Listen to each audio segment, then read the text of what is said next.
एक टीनेजर को अपने ग्रैंडफादर के यहाँ उसकी मर्जी के खिलाफ रहने के लिए छोड़ दिया जाता है। ये बहुत ही मिस्टीरियस था और इनकी फैमिली के बहुत सारे सीक्रेट्स है इस टीनेजर को स्लोली पता चलते हैं। इस मूवी की जो ट्विस्ट है और जो टर्न्स आते हैं, इसी वजह से इस मूवी के बारे में आपको मैं ज्यादा कुछ बता नहीं सकता। मुझे पर्सनली ये मूवी बहुत ही अच्छी लगी क्योंकि अलग टाइप का हॉरर था। अब बिना किसी देरी के एक्सप्लेनेशन स्टार्ट करते हैं। मैं आप सबसे रिक्वेस्ट करता हूँ कि अगर आपको वीडियो अच्छा लगता है तो प्लीज इसे लाइक और कमेंट जरूर कर दीजिएगा, इससे चैनल को बहुत सपोर्ट मिलता है। मूवी स्टार्ट होती है और हमारी मेन कैरेक्टर जिसका नाम है चांस, एक किसी से बात कर रही है। चांस कहती है, मुझे लगा था कि मैं इस फैमिली का पार्ट बनूंगी, इसीलिए मैंने सब कुछ किया। अब उसने क्या किया था यह हमें अब पता चलेगा। जिस फैमिली की यहाँ बात हो रही थी, इस फैमिली का नाम है सिंक्लेयर। ये जरा पास्ट की बात है। चांस अपने स्कूल के एक पार्टी में थी। वहां पर एक लड़की ने उसे बहुत ही ज्यादा गुस्सा दिलाया। वो उसे बहुत मारती है और इसी वजह से उसे हमें नेक्स्ट सीन में प्रिंसिपल के पास दिखाया जाता है। फिर चांस के पेरेंट्स को भी बुलाया गया। चांस की मदर उसे ज्यादा कुछ भी नहीं बोलती। उसे कहती है, तुम्हें सिर्फ 1 डे का सस्पेंशन मिला। ये बहुत ही अजीब बात है। एक्चुअल में प्रिंसिपल ने चांस के ग्रैंडफादर को कॉल किया था। ग्रैंडफादर ये बहुत ही इन्फ्लुएंशियल आदमी है, इसी वजह से शायद ये हुआ होगा। आज चांस के पेरेंट्स को फिर से मीटिंग के लिए उसके ग्रैंडफादर के पास जाना पड़ेगा।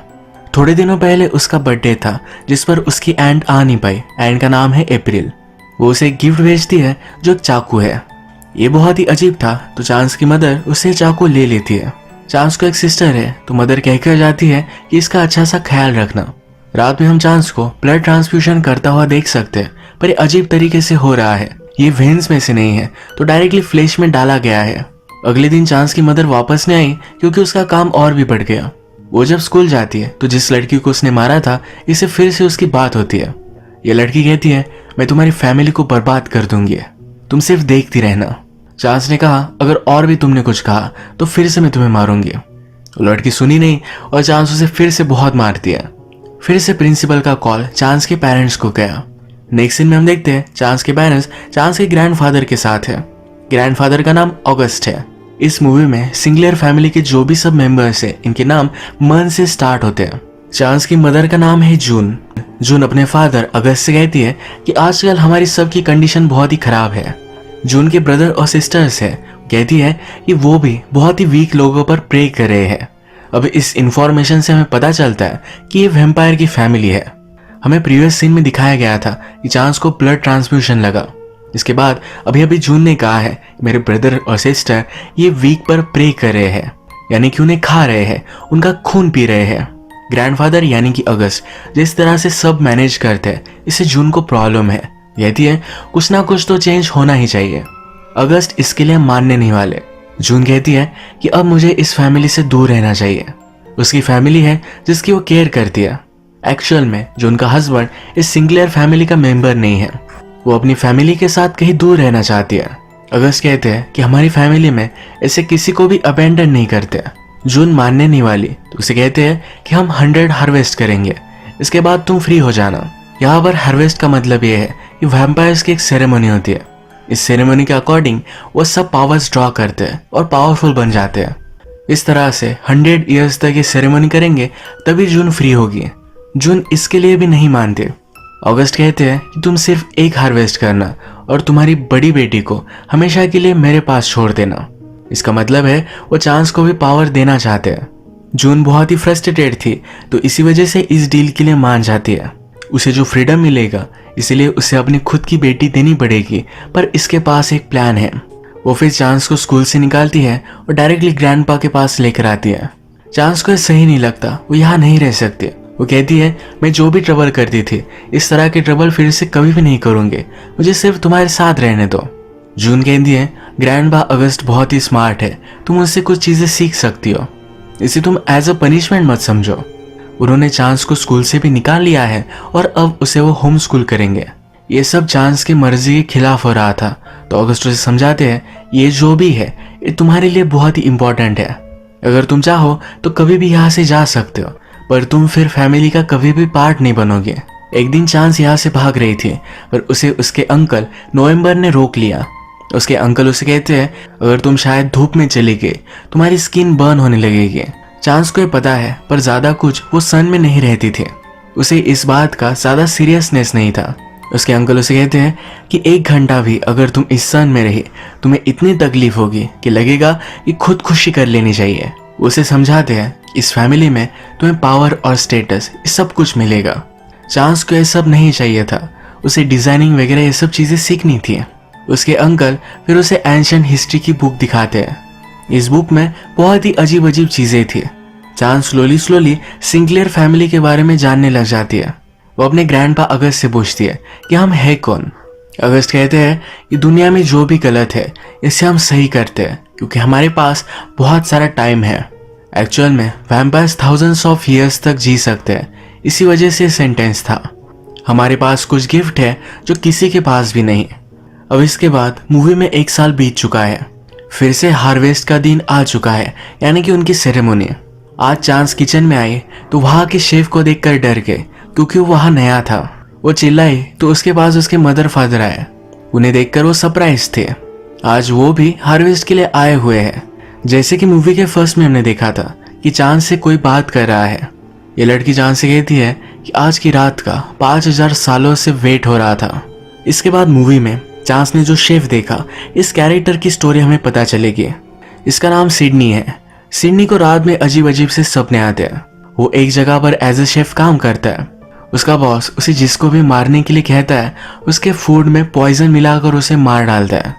ऐसे एक आदमी के पास हो गया, वो फूड नहीं खा रहा था तो अपने हाथों से उसने उसे मार डाला।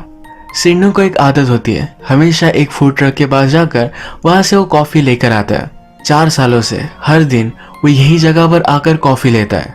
इसके बाद हम देखते हैं सिडनी के बॉस के पास सिंक्लेयर फैमिली के लिए काम करने वाली एक लड़की आई। इसका नाम है मिकी। मिकी सिडनी के बॉस से कहती है मुझे शेफ से कुछ काम है। शेफ को जिसे मारना है उसके बारे में मिकी उसे इन्फॉर्मेशन भी नहीं देती। ये सिडनी के बॉस को बहुत ही अजीब लगता है तो इसी वजह से इस काम के लिए वो मना कर रहा था। अगले दिन सिडनी फिर से कॉफी लेने के लिए गया। वहां पर 2 लड़कियां काम करती है।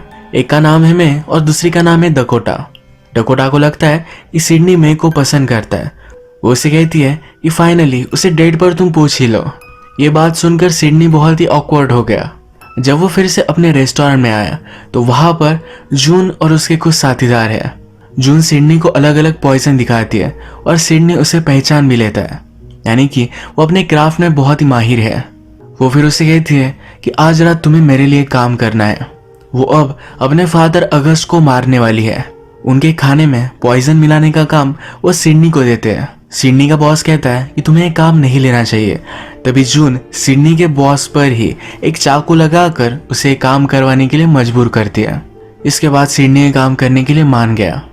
जून उसे लेकर अपने फादर अगस्त से मिलने के लिए आई। अगस्त इन्हें देखकर खुश था और वो सिडनी से कहता है मुझे तुमसे कुछ बात करनी है। वो कहता है लाइफ में आदमियों को कभी कभी ऑनेस्ट और डिसऑनेस्ट होना पड़ता है। मुझे बताओ क्या तुम मुझे मारने के लिए आए हो। सिडनी कंफ्यूज हो गया तो अगस्त हंसने लगता है। वो कहता है कि मैं जोक कर रहा था। जून का जो भी प्लान है इसके बारे में उसे पता है। मिकी रेस्टोरेंट में सिडनी के बॉस पर नजर रख रही थी। सिडनी के बॉस मिकी से पूछता है कि तुम्हें इसके बदले में क्या मिलने वाला है। वो कहती है कि अगर जून सक्सीड हो गए तो मैं भी फैमिली का पार्ट बन जाऊंगी। सिडनी का बॉस कहता है मुझे भी तुम्हारे प्लान में ऐड कर लो। ये बात ही कर रहे थे तभी वहां नवंबर आ गया। उन्होंने नवंबर को मारने की कोशिश की और उसके साथ उसका बैकअप भी था। नेक्स्ट सीन में हम देखते हैं किचन में सब लोग बात कर रहे थे। यहाँ पर जून, अगस्त, चांस और सिडनी भी था। सिडनी कुक कर रहा था तो चांस उसकी प्लेट से एक स्प्राउट उठाती है। सिडनी डर गया और उसे खाने के लिए मना कर देता है। चांस मान नहीं रही थी तो जून भी उसे बहुत डांटती है। एक्चुअल में यही स्प्राउट पॉइजन है। इसके बाद अगस्त सिडनी को एक रूम में लेकर गए। वहां पर उसे न्यू कपड़े दिए। उसे कहते हैं आज तुम हमारी फैमिली की तरह ड्रेसअप करना। किसी का ध्यान नहीं था तो चांस ने स्प्राउट खा ही लिया। सिडनी उसे बचाने के लिए मिल्क देता है। चांस ने बहुत ही थोड़ा खाया था और मिल्क से यह पॉइजन डाइल्यूट हो जाएगा। रात में अगस्त सिडनी के पास आकर उसे मीट देकर जाता है। कहता है यह बहुत ही हाई क्वालिटी मीट है। डिनर कुक होने के बाद जून सिडनी के पास आई। सिडनी कहता है अगस्त को पॉइजन के बारे में पता है। जून को ऐसा नहीं लगता। सिडनी पूछता है तुम उसे मारना क्यों चाहती हो। जून कहती है कि वो कुछ बिलीव्स के साथ जीता है। वो बिलीव्स मुझे अच्छे नहीं लगते। अब चेंज का वक्त आ गया है। इसके बाद पूरी फैमिली डिनर के लिए बैठी। ऑगस्ट सिडनी को बुलाता है, कहता है फर्स्ट ऑनर तुम करो, तुमने ये डिनर कुक किया है, तो रिस्पेक्टफुली वो उसे खाने के लिए देता है। सिडनी को चुपचाप खाना ही पड़ता है। इसके बाद डिनर टेबल पर ये अपना रिचुअल कंप्लीट करते हैं। इससे इन सब की पावर एलिवेट होगी। चांस इस डिनर टेबल पर नहीं थी। सिडनी उसके पास गया, कहता है आज जो भी होगा ये बहुत ही डेंजरस है, तुम यहाँ से भाग जाओ। यहाँ से भागना इम्पॉसिबल था, तो सिडनी कहता है कहीं जाकर तुम छुप जाओ।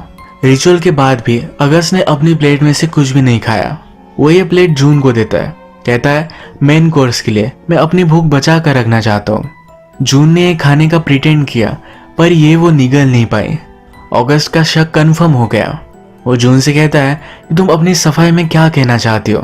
वो कहती है हम सब की हालत बहुत ही खराब है। जिन लोगों का भी हम खून पीते ये कभी भी हेल्दी नहीं होते। हम सही से हर्न भी नहीं कर पाते। उसे इस फैमिली की पूरी पावर चाहिए थी, इसलिए उसने किया था। अगस्त कहता है कि मुझे पता था कि तुम ऐसा ही कुछ करोगे, पर तुमसे मैंने ऑलरेडी बदला ले लिया है। मैंने तुम्हारी बेटी के पास किसी को भेजा था। यहाँ पर जिस बेटी की बात हो रही है ये जून की छोटी बेटी है। वो बहुत ही डर जाती है, पूछती है तुमने उसके साथ किया क्या। अगस्त कहता है अभी अभी तुमने जो खाया ये तुम्हारी बेटी का ही फ्लेश था। जून को बहुत ही बड़ा शॉक लगा, पर तभी अगस्त उसे मार डालता है। उसके हस्बैंड को भी उन्होंने मार डाला। इसके बाद ये सब मिलकर जून और उसके हस्बैंड को खा डालते हैं। अगस्त के लोगों ने सिडनी को ले जाकर बांध दिया। वो जहां पर था वहीं पर हम डेकोटा को भी देख सकते हैं।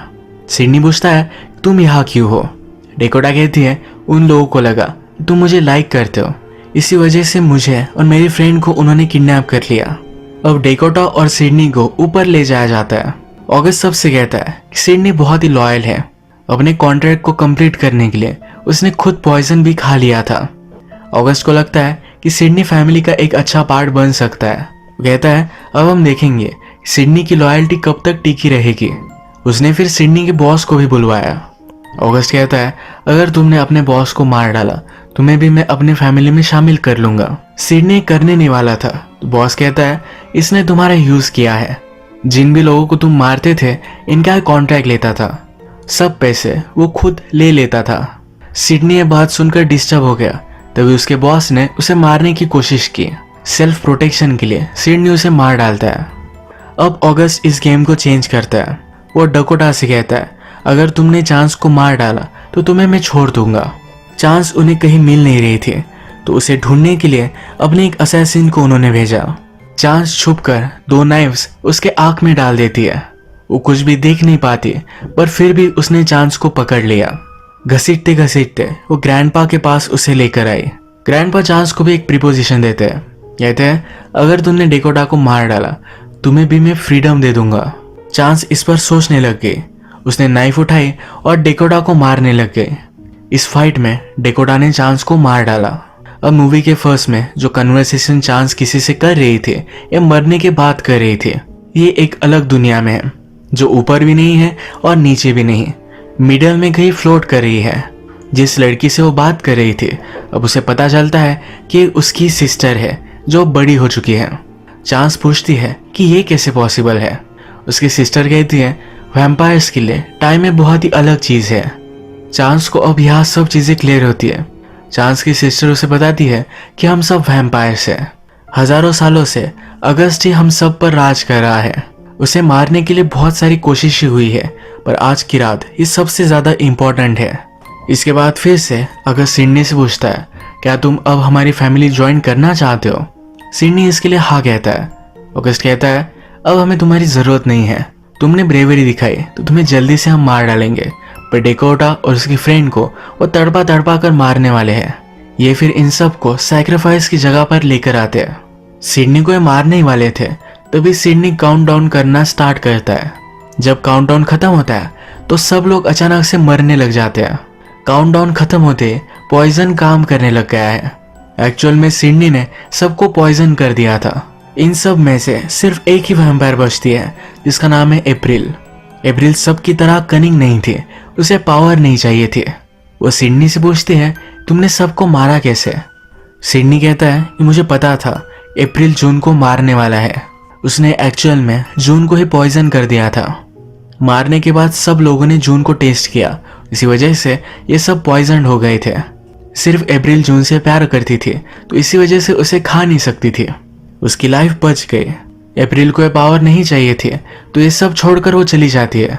अगस्त बहुत ही रिच था, तो उसके घर में बहुत सारी वैल्यूएबल चीजें हैं। ये सब चीजें डेकोटा उठाकर लेकर जाती है। इसके बाद हम देखते हैं डेकोटा की फ्रेंड और सिडनी बात कर रहे थे। उसे उसका नाम पूछती है। सिडनी जब अपना नाम बताता है तो वो कहती है मेरा एक छोटा ब्रदर था, उसका नाम भी सिडनी था। सिडनी कहता है वो मैं ही हूँ। जब वो छोटा था तो अपनी सिस्टर से जुदा हो गया था। वो अपने फादर के साथ रहता था और फादर ने भी सुसाइड कर ली थी। उसकी लाइफ बहुत ही घटिया थी। सब ट्रेजेडी की वजह से वो सीरियल किलर बन गया था।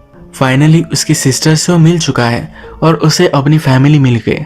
फिर से हम आफ्टर लाइफ में चांस और उसकी सिस्टर को देखते हैं। उसकी सिस्टर कहती है कि मैंने ऊपर की दुनिया से एक डील की है। सिडनी के साथ जो भी हुआ वो बहुत ही अनफेयर था। उसके बहुत सारे साल बर्बाद हो गए। मैंने ऊपर की दुनिया से डील कर कर ये सब साल तुम्हें दे दिए हैं। चांस कहती है कि ये लाइफ तुम्हें मिलनी चाहिए थी, मैं तो ये डिजर्व भी नहीं करती। उसकी सिस्टर उसे बहुत ही प्यार करती थी, उसे एक गिफ्ट दे देती है। मूवी के लास्ट सीन में चांस अब फिर से जिंदा हो चुकी है। अब उसके फैमिली में सब लोग मर चुके हैं। जो जिंदा है वो एंड उसे पसंद करती है, तो उसे कोई भी प्रॉब्लम नहीं आएगा। अब सब पावर उसे मिल चुकी है और वैम्पायर्स पर अब वो राज करेगी। इसी के साथ ये मूवी एंड हो जाती है। इस मूवी की वर्ल्ड बिल्डिंग मुझे बहुत ही अच्छी लगी है।